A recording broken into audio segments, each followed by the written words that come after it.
Hello everybody, Miss Donald here. I'm back to read the next two chapters of David Walliams' Thing, illustrated by Tony Ross. And once again, thank you to HarperCollins for allowing us to share this story together. Chapter 6, Two Evils. Well then, we can't go into the vault, said Mr. Meek, and that's that. Mrs. Meek was not taking no for an answer. But what about our darling daughter? If we don't get her a thing, there will be tears before bedtime. Oh, yes. The man turned deathly pale at the thought. His eyes rolled back and he wobbled. Are you quite all right, Mr. Meek? But before he could reply, Mr. Meek fainted. Mrs. Meek went to catch him, but they both tumbled backwards and landed on the floor. Thud! Oof! She exclaimed as her husband landed on top of her. An old man stepped over them to reach a gardening book. The pair smiled politely up at him. Good morning, they said. You all right down under there, Mrs. Meek? Inquired Mr. Meek. Yes, all right, are you? Me? Yes. You fainted? Did I? Yes. Oh dear indeed. Let me help you up. No, let me help you up. This went on for quite a while, until finally both of them were on their feet. Now the pair had to choose between two evils. Either they went down to the spooky vaults of the library, or they faced the wrath of their daughter. The lesser of the two seemed to be the vaults. I don't think we have a choice, said father. Then follow me, replied mother. Mrs. Meek led her husband to a battered old door in the far corner of the library. Cobwebs covered the cracks, and a sign over it read, Do not enter. Will it be dark down in the vaults? He asked, his voice wavering.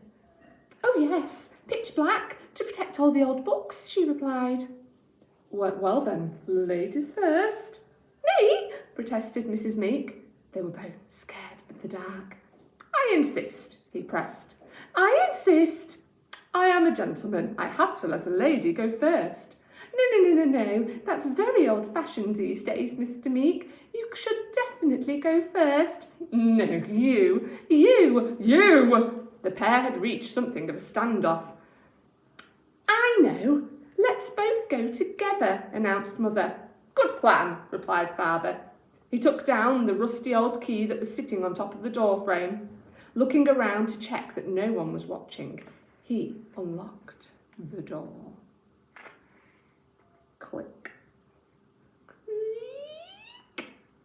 He fumbled for his wife's hand, and together they slowly descended the steps.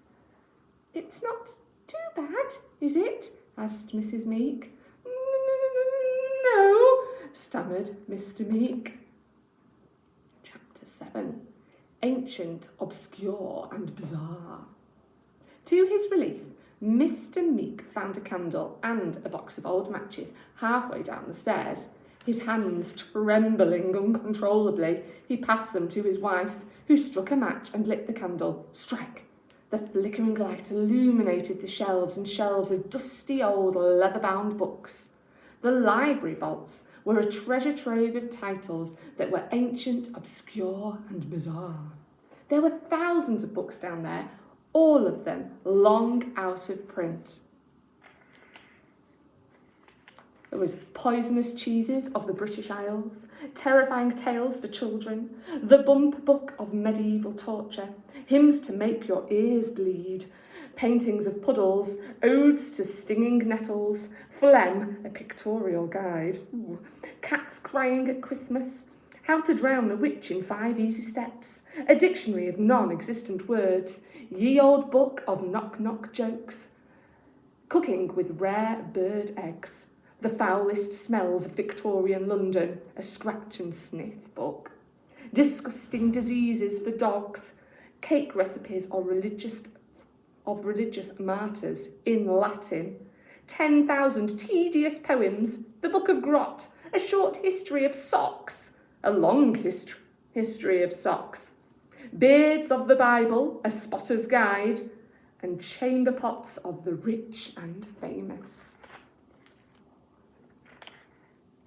One by one, Mr. and Mrs. Meek pulled the books from the shelves. With just a candle to read by, they searched the millions upon millions of words for any reference to a thing. Just as they were about to lose all hope, Mr. Meek thought he saw something out the corner of his eye. "What was that?" he whispered. "What was what?" she asked. "Something moved." "Maybe it was a rat. I hate rats." With the candle, Mrs. Meek illuminated a dingy corner of the vault. Indeed, something was moving underneath a pile of old newspapers. What could it be? Rustle, rustle, rustle.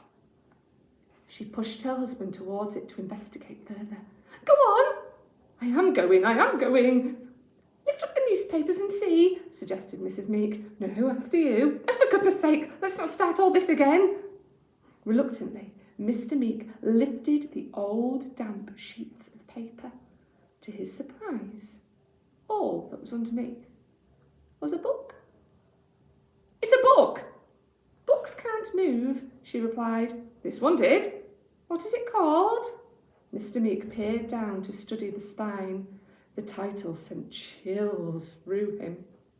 It's called The Monsterpedia.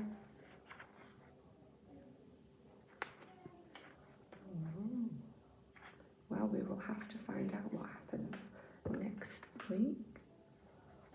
The mystery continues. Will they find a thing? I hope they do. Take care, and I'll see you soon.